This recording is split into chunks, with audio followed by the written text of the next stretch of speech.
నవరాత్రి పండుగ ఆరంభమైంది. ఈ పండుగ అత్యంత భవ్యమైనది. ఎందుకంటే ఇది జగన్మాతతో ముడిపడి ఉంది.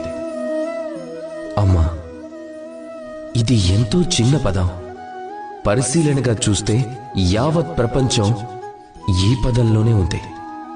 అమ్మా తన సంతానం కోసం అన్ని విధాలా శ్రమిస్తుంది. ఏం చేయడానికైనా సిద్ధంగా ఉంటుంది.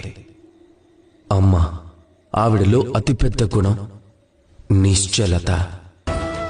మనసులో ఎలాంటి పూర్వ నిర్ధారితం గాని, ఎలాంటి భేదభావం గాని, ఎలాంటి కపటం గాని ఉండవు.